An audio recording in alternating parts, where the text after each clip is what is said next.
عليكم. معاكم جهاد شوقي الحديدي، ودي قناتي. يا ريت تشتركوا في القناة وتفعلوا زر الجرس على الكل علشان يوصل لكم اشعار بكل الفيديوهات الجديدة اللي بنزلها دايما على القناة، وعلشان تستفيدوا من الفيديوهات اللي بنزلها. بقدم فيها افكار حلوة جدا ومختلفة عن الطبخ والمطبخ. هنعمل مع بعض اليوم الملوخية الخضراء من اول ما تشتريها من السوق لحد ما تقدميها على السفرة. في البداية لازم تكون الملوخية اللي هتشتريها تكون ورقها اخضر ومصحصح زي ما انت شايفة بالشكل ده، ما يكونش فيه الورق مخرم او في حاجات او اصفر او دبلان. لازم يكون الورق اخضر زي ما انت شايفاه قدامك بالصورة دي. وطبعا شرانا للخضروات طبعا بتحدد في الاخر النتيجة النهائية وطعمها وشكلها واحنا بنقدمه على السفرة. يبقى لازم كل الخضروات بصفة عامة، خصوصا الملوخية نشتريها تكون الورق بتاعها اخضر ومصحصح فريش، يعني زي ما انت شايفاها قدامك بالشكل ده. انا اشتريت حوالي 2 كيلو من الملوخية الخضراء، كان الكيلو ب5 جنيه، يعني ال2 كيلو ب10 جنيه. وطبعا احنا بنشتريها في الموسم بتاعها علشان نفرزها. هاخدها زي ما هي على بعضها كده وهغسلها بعدنها بكلها كده في المية. هغسلها طبعا غسيل كتير وكويس جدا لحد ما احصل في النهاية على ان المية بتاعتها تكون شفافة ومفيش فيها اي شوائب نهائي. وما تزهقيش من كتر غسيل الملوخية او كل ما تغيري المية يكون فيها شوائب وتغيريها لحد ما تحصلي على ان الملوخية بتاعتك تكون نظيفة جدا جدا. دي خطوة مهمة وضرورية لازم نعملها. وده شكل الملوخية بتاعتي بعد ما غسلتها. هبتدي بقى اقطفها. وما تيجي تقطفي الملوخية لازم تاخدي جزء من العود الاخضر الصغير اللي بيبقى ملصق للورقة، لان ده هو بيكون فيه المادة اللي بتخلي الملوخية بتاعتنا تكون بتعمل عرق كده وبتخليها ما تسقطش معاكي في الحلة. ده تقطيف الملوخية الصح بتاعها. بعد كده هسيبها تنشف تماما من المية بتاعتها. ده لو هنفرزها بالشكل ده لازم تكون ناشفة جدا من المية. بعد كده هتبتدي تفرزيها في اكياس زي ما هي بالورق كده، من غير ما نفرمها او نعملها بالمخرطة او اي طريقة انتم بتستخدموها في فرم الملوخية. يبقى طريقة التفريز دي سهلة جدا وهتوفر عليكي وقت كتير. يبقى ده شكلها. هنبتدي بقى نطبخ اول طبخة من الملوخية اللي احنا مفرزينها. ده شكلها بعد ما اتفرزت بالشكل ده بالورق.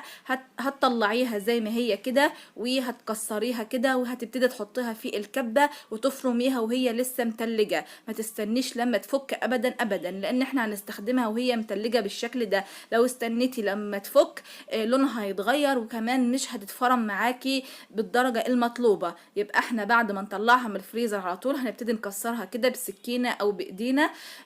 وبعدين هنبتدي نحطها في الكبة بتاعتنا ونفرمها. هتتفرم معاكي فرم ناعم زي ما انت شايفة بالشكل ده. وهنبتدي نستخدمها على طول وهنضيفها على الحلة على طول وهي لسه بالشكل ده. شايفين الملوخية بتاعتنا كأنها جاية وفرمينها، يعني كأنها يعني عاملينها على طول من غير ما نكون مفرزينها. طريقة التحضير بقى، هجيب حلة فيها قليل من الزيت بالشكل ده ومعايا راس من التوم. هستخدم نصها الأول في الزيت والنص التاني هشيله هعمل بيه الطشة في النهاية. بعد كده قلبت التوم كده لحد ما أخد الدرجة الذهبي دي، وهنزل بيه طماطمية او طماطميتين مضروبين في الخلاط بالشكل ده. ممكن تستخدمي شوربة فقط من غير طماطم على حسب الرغبة، ولكن احنا بنحبها بالطماطم. هنضيف الطماطم بالشكل ده. واول ما الطماطم تاخد غلوة كده مع التوم هبتدي انزل بالشوربة. اي نوع شوربة عندك هنستخدمه مع الملوخية هتكون جميلة جدا في الملوخية.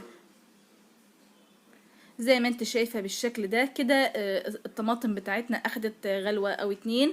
بعد كده ضفت الشوربة بتاعتي. وزي ما بتحبي الملوخية بتاعتك خفيفة او تقيلة او متوسطة هتبتدي تزودي الشوربة.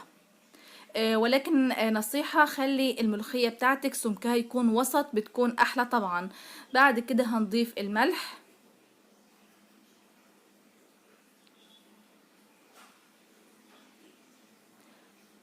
وبعد كده هنضيف الملوخية بتاعتنا على طول على الشوربة.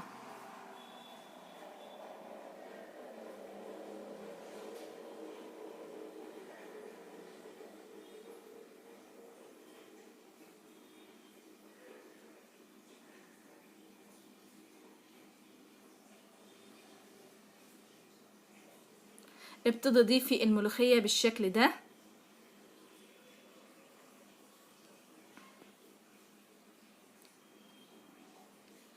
الملوخية بتاعتنا لونها اخضر وجميلة جدا جدا، ما اقولكمش على جمالها وعلى ريحتها، كأنك جايباها لسه فريش طازة وعاملاها في نفس اليوم.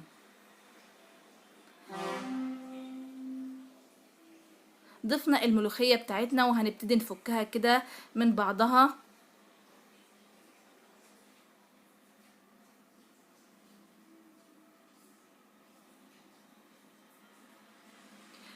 في طاسة على جنب هبتدي اعمل الطشة بتاعة الملوخية. في قليل من الزيت هضيف ملعقة صغيرة من الثوم المفروم،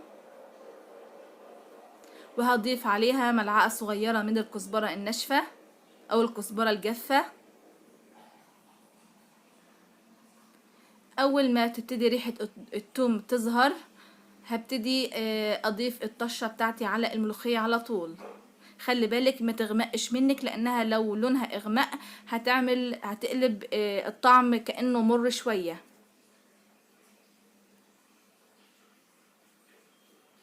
خلاص كده معانا تمام.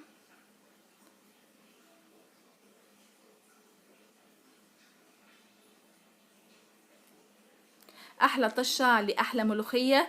بجد الريحة كانت جميلة والطعم كان حلو جدا جدا في الملوخية الخضراء بتاعتنا. شايفين القوام؟